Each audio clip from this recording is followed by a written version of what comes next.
So Bernie dropped the hammer on Michael Bloomberg. We have a really fun video clip to check out today. We're going to watch this and then discuss. It's about 2 minutes long. Before I get into it, I just want to say, God damn, our boy Bernie coming in with the fire and the fury, which is a change. This is something different. When you listen to this, you'll notice he's being much more aggressive than he typically is. Bernie very rarely goes on the attack and very rarely is explicit about his thoughts on other candidates. So this is a change in tactic, but it is one that is very welcome, in my opinion. And we will talk about why that is right after we watch the clip. So without further ado. A multi-billionaire candidate is willing to spend on his election. We will not create the energy and excitement we need to defeat Donald Trump if that candidate pursued, advocated for, and enacted racist policies like stop and frisk, which caused communities of color in his city to live in fear. We will not defeat Donald Trump with a candidate who in 2015 stated, and I quote, I, for example, am not in favor, have never been in favor of raising the minimum wage. We will not defeat Donald Trump with a candidate who opposed modest proposals during Barack Obama's presidency to raise taxes on the wealthy while advocating for cuts to Medicare and Social Security. Yup, that's key. We will not defeat Donald Trump with a candidate who, instead of holding the crooks on Wall Street accountable, blamed the end of racist policies such as redlining for the financial crisis. The simple truth is that Mayor Bloomberg, with all his money, will not create the kind of excitement and energy we need to have the voter turnout we must have to defeat Donald Trump. Whoo! Damn, son. Where'd you find this? That was a pile driver move right there by Senator Bernard Sanders. And let's break it down. He came after Bloomberg in 4 different avenues. The first was stop and frisk. The second was his record on... I'm actually going to have to double check here. Let's find out. Which caused communities of color in his city so there's stop and frisk. Have never been in favor of the minimum wage. That's right. The minimum wage, which Bloomberg has always opposed. Then he brought up opposing Obama's or opposing the idea of a wealth tax during the Obama years, and being in favor of cuts to Social Security and Medicare. So he absolutely nails Bloomberg on all of these different areas where Bloomberg has been so deficient and so conservative in his viewpoints. And, what's really sad, not surprising but sad, is how the media has given Bloomberg a pass in these areas. There are people right now, major pundits on major media networks, that are heralding Bloomberg as the potential savior of the Democratic Party, which is completely ludicrous, absolutely obscene to even suggest. But that's the rap that he's getting right now. And the problem that these pundits have, these major media networks, and that Bloomberg himself has, is that we have got receipts of all of the things he's done that were downright draconian, conservative or right wing.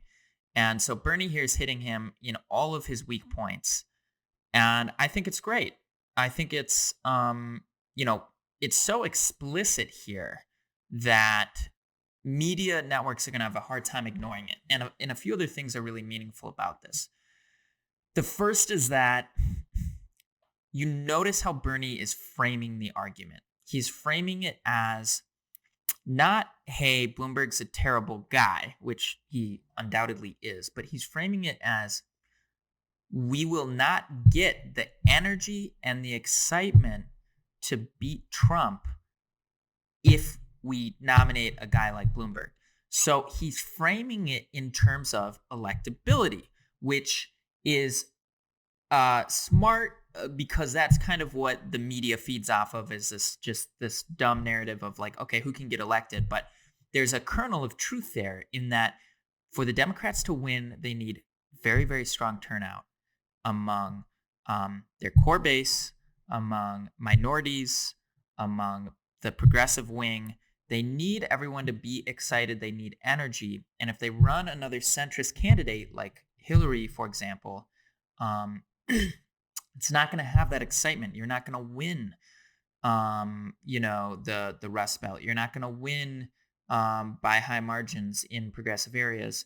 And so, Bernie's stating it plain as day. And when the media networks quote him, some of this argument's going to make it in, which is, look, he's not tearing down Bloomberg personally. He's tearing down his policies and drawing the direct connection to how that is going to affect voter turnout and, by extension, the Democrats' ability to beat Donald Trump in November. And that's what this all comes down to, is beating Donald Trump. So I think it's just well done. My only concern here, and I'd be curious to hear what you guys think, so leave a comment. My only concern is it wise to try to take out some of these moderate candidates right now? Or is it better that they are fragmenting the vote? For example, there are so many moderates. There's Pete and there's Amy and there's, even though Warren's a progressive, she's taking some of the moderate vote. And then there's Biden and now Bloomberg, and they're all splitting each other's votes, which lets Bernie kind of eke out ahead as we saw he did in Iowa and New Hampshire. And if, for example, if Bernie is to kneecap someone like Bloomberg, does that risk pumping up, Biden's numbers or pumping up Pete's numbers because these potential Bloomberg voters might jump ship? That's a good question, and I don't know the answer. Part of me, and maybe I'm just playing devil's advocate here, but part of me thinks that the phenomenon of Bloomberg is good because he is siphoning off voters from Biden. And Biden was the main threat to Bernie going into Super Tuesday. I mean, I think he still is. I mean, Biden consistently led national polls for, months and months and months. And only now, a few weeks before Super Tuesday, has Bernie eclipsed Biden. Biden's really collapsed. But he's not out yet. I mean, there will be several states where Biden is pulling a lot of potential voters in his direction.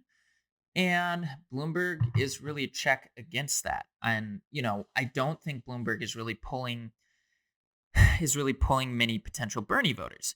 Now, and also he's a very, very weak candidate. I mean, extraordinarily weak in the general election. He would just get shredded by Trump. There's just so much baggage. He would get absolutely demolished. He has no support among minority voters. He just would absolutely suck shit in a major election. But, at the same time, he is a threat. Make no mistake, Bloomberg is a threat. And he is starting to, I think it was the Nevada poll. Bloomberg is now beating Biden.